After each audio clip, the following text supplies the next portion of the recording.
Harry Potter is a very simplistic example of incomplete records, and whilst we're going to do this, you're going to see why it is so nice to do these kind of questions. Because the one thing just flows and fits into the another thing, and you can get really excited about that. Harry Potter is the proprietor of Deathly Hallow Traders. He approaches you in May 2011 and asks you to prepare his financial statements for the year ended 31 December 2010. Had started his business on 1 January 29, and the 29 financial statements had been prepared by his friend Lord Voldemort, but due to an argument over his parents, he had lost both his friend and the financial statements. Harry has kept a summarized bank account in the general ledger, which he presents to you. Harry is a wizard and not entirely unversed with the ways of the business, but he could supply you with the following information. Wizards are not liable for that. And then we have the balances on 1 January 2010 and 31 December 2010. Inventory at cost, amounts receivable from customers, i.e. debtors, amounts due to suppliers, i.e. creditors, with obviously an opening balance and a closing balance. The summarized general ledger bank account or cash book is as follows. On the debit side, cash deposits made 200,000 and closing balance 11,200. Now this 11,200 is above the line. So that is going to be under the line a credit balance. So they had an overdrawn balance at the end of the year of 11,200. They also had an opening overdrawn balance of 3,200. They paid suppliers, they paid wages, they paid rates, insurance, they bought furniture, and they had other payments of 22,400. Now, if they tell us here, Harry made certain payments from the cash received from customers, the balance of which was banked. In other words, here they tell you that you receive cash from customers. If you go back to your bank account, you see that nowhere there I see debtors. So therefore, all the debtors are paying me in cash. All I have to do is, and here we also tell you that some of the expenses was paid in cash, which we're going to get to, and the others, the surplus cash that we still had on hand, we made a cash deposit into the bank account. Harry used to keep a float of 1,500 rand in the till, so that's his cash balance. But he retained a further 500 rand out of his takings during 2010 to increase the float to 2,000 rand. So opening balance of cash 1,500, closing balance of cash 2,000 rand. He kept a notebook in which he recorded the payments made out of the takings. So this is cash payments. Summary of that is wages paid, supplies paid, so creditors, sundry expenses, and drawings. An analysis of the accounts and discussions with Harry revealed the following. Wages are paid in arrears. Wages payable were 480 Rand on 1 January and 640 Rand on 31 December. Prepaid rates at 1 January were 5,600 and 7,200 at the end of the year. All the customer accounts at the start of the current year were subsequently paid, but Harry thinks that 960 Rand of the amounts owed by customers at 31 December 2010 should be written off. All the other payments in the bank account are in fact drawings. Other payments there, 22,400, that was drawings. All sales are done on credit, so therefore there's no cash sales that could have gone into my cash account. Now, what do they want from you? Now, guys, it is very seldom that I will give you the accounts that I want you to do in a test or exam. I would ask you something like, give me the gross profit section of the income statement, and then you should know that you should do the sales, and in order most probably to get to the total sales, you might be able to do cash and accounts receivable for credit sales, cost of sales. Now that is all about inventory. If it's a perpetual system, where do we find inventory? In the inventory account, so on the credit side of the inventory account, so probably you would have done inventory and creditors to get to the total cost of sales. So I don't have to tell you exactly what accounts that you should reconstruct. Common sense prevails, and you should know in a certain question what accounts are necessary to compile what line item in whatever financial statement I'm asking you. But in this question, they are very specific. They want a cash account, they want accounts receivable, accounts payable, cost of sales, wages payable and the wages expense account separately, rates prepaid and the rates expense account separately. Now, whenever you do an incomplete records question, 90% of the information is in the question. So all you have to do is, and guys, you're going to earn a lot of marks for the question, but just by knowing what accounts should be debited with what amounts and what amount should be credited against what accounts. Because if you know that, you're halfway there. And you will see that in each and every account that you've compiled, probably there will only be one missing figure. And that figure you need in order to continue to determine another figure. So let's start with this question. Right, so the first thing that they want us to do is the cash account, accounts receivable, accounts payable, cost of sales, wages, and all of those. So you can draw the T account. Start off by drawing the T accounts of all these accounts that they want. And as we go through the question, you can fill in and complete the T accounts as you go along. So if we go to the first one, inventory at cost, opening balance 38,400, closing balance 51,200. So if I go to my inventory account, opening balance 38,400, closing balance 51,200. Then they're asking the next one, accounts receivable from customers, opening balance 4,800, closing balance 7,200. So here, accounts receivable, opening balance on the debit side 4,800, closing balance 7,200. Right, amounts owed to suppliers, so that's creditors, opening balance 17,600, closing balance 21,120. Accounts payable, opening balance 17,600, closing balance 21,120. Note that this balance is above the line. So when we're going to bring down the balance, it's going to be the credit balance that's going to appear in your trial balance. So the one above the line is the brought over balance. So that will always be on the opposite side where the actual balance is supposed to be. Good. Now they tell us the summarized general ledger bank account is as follows. Cash deposits made 200,000 Rand. Now, from where do we make the cash deposit? From our cash resources, our cash register, in other words. So the counter leg of that 200,000 must be in my cash account. So if you've already drawn up the T account for your cash, you can say here on the credit side, we have banked a total amount of 200,000. So the debit side is in the bank and the credit side is here in the cash account.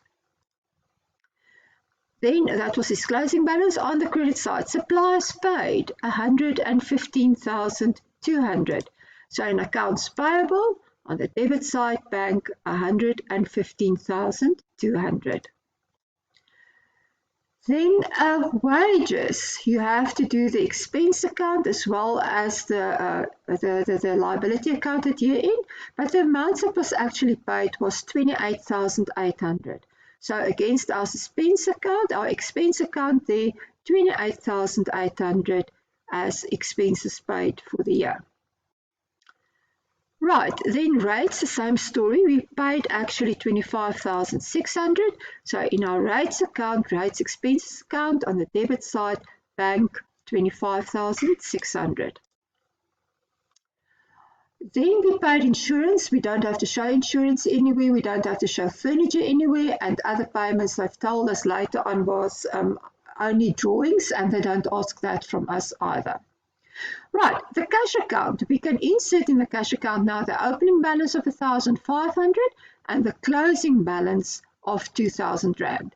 So in the cash account there, 1,500 Rand opening balance and then closing balance 2,000 Rand.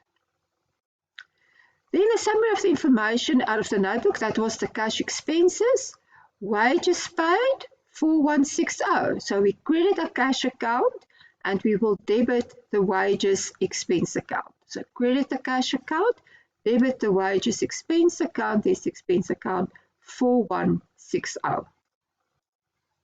The next one was suppliers paid, so that was our creditors. Here we credited the cash account and we debited the creditors account.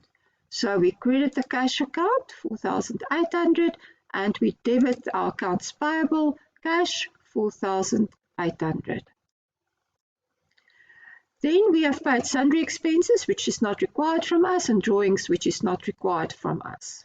An analysis of the accounts and the discussions with Harry revealed the following. Wages are paid in arrears.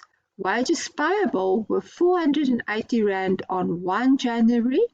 Now let's stop there.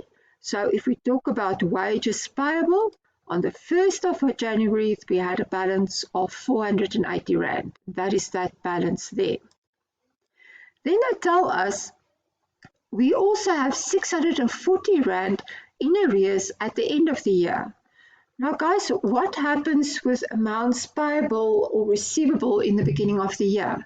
The first day of the new year, we will transfer that wages payable of 480 Rand to our wages expense account. So we're going to debit this account 480 Rand and we're going to credit our expense account with 480 Rand.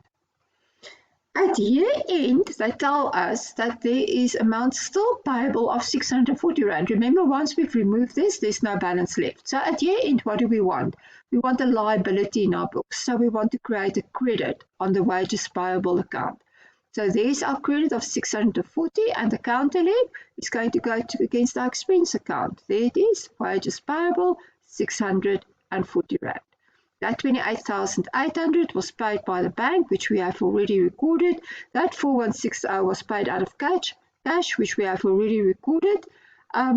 So our balancing figure in our expense account for wages is going to go to our profit or loss at the end of the year because we're closing off all income and expense accounts against profit or loss at the end of the year. Right, number 2, prepaid rates on 1 January 2010 was 5,600 Rand. So we know that prepaid expenses is an asset, so it's got a debit balance. So opening balance there, 5,600. What do we do the first day of the new financial year? We would have transferred the 5,600 Rand to the expense account. So we would have credited this account and we would have debited our expense account 5,600 Rand. They tell us at the end of the year, the prepaid rates was 7,200 Rand. So at the end of the year, we want a balance in this account, again a debit balance of 7,200, and the counter leg of that entry will go against our expense account. So our expense account on the credit side, 7,200. We've already done the 25,600 paid out of the bank. So if we now balance off our expense account, the balancing figure is going to be closed off against our profit or loss account because that is going to the expense account at the end of the year. It comes to 0. Our prepaid rates is going to be an asset in our books and it will be shown in the note for trade and other receivables, which will be shown under current assets. All the customers' accounts at the start of the current year were subsequently paid out, but Harry thinks that 960 Rand should be written off as credit losses. So in our accounts receivable, our debtors account, we're going to write off 960 Rand. Good. All the other payments were drawings and all sales are done on credit. So what do we do now? Now we go back and we balance off our accounts and we see whatever is the balancing figure. Now, they gave us the opening balance in the cash account, they gave us a closing balance, they gave us all the cash payments made during this period, and there was the amounts paid. So therefore, there's a missing figure on the debit side in order to make this account balance because I have the closing balance.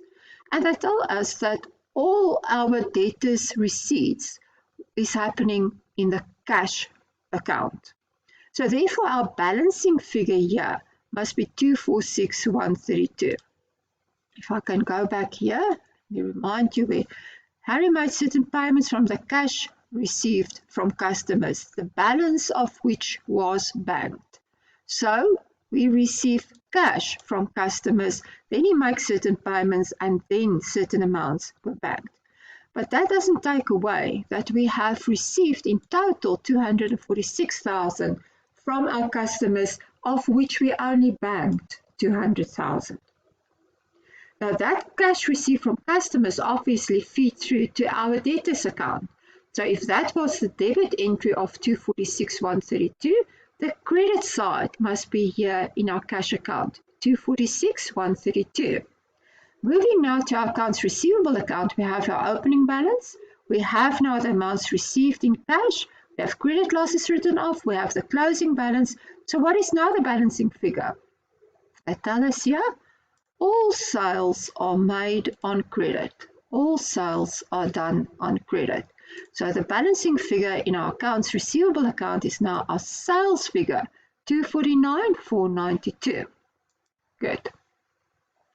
Now let's move to our accounts payable. We have the opening balance, we have the amounts paid in cash, we have the, there's our opening balance, amounts paid through the bank, amounts paid in cash. We have our closing balance. So what then on earth is the balancing figure? And it can only be one thing, and that's the only thing that increases the creditors balance, and that is when I do credit purchases. So that is my balancing figure, 123,520. Credit purchases of what? Of inventory items. So obviously once we have that balancing figure, we can now move to our inventory account. Our inventory account then, I hope the bells in your head is also ringing. So we have now our purchases, and now we can move to our inventory and we can plot our purchases so that this entry would have been debit inventory, credit creditors. So on the debit side of my inventory account, I have 123,520. Opening balance plus purchases less closing inventory. So what is the other missing link in our inventory account? Our cost of sales. So our balancing figure here is cost of sales. So I wanted you to do the cost of sales account. So that 110720 would have been on the debit side of your cost of sales account. We've done wages. We've done rates payable. So that is the end of this Harry Potter question. Guys, very, very nicely. Now, when it becomes a little bit more complicated is where we work with VAT. Because remember, in a debtors account, that sales there will include VAT. But when we go to the sales account, that won't be the figure then. Then in the sales account, that would be the VAT exclusive figure. Same thing here as accounts payable. That is still going to be the balancing amount. But when we want to do the corresponding entry in the inventory account, you must remember that inventory excludes VAT. So although you're going to calculate from that figure the debit entry here, you will have to remember to take out VAT when you talk about inventory, and the VAT obviously will go to the VAT control account. And then you can work out cost of sales. Wages, there's no VAT implication there. Rates prepaid and rates expenses, here, if there is VAT involved, again, you must watch out whether the amounts include VAT or exclude VAT, because that both these accounts are always VAT exclusive accounts.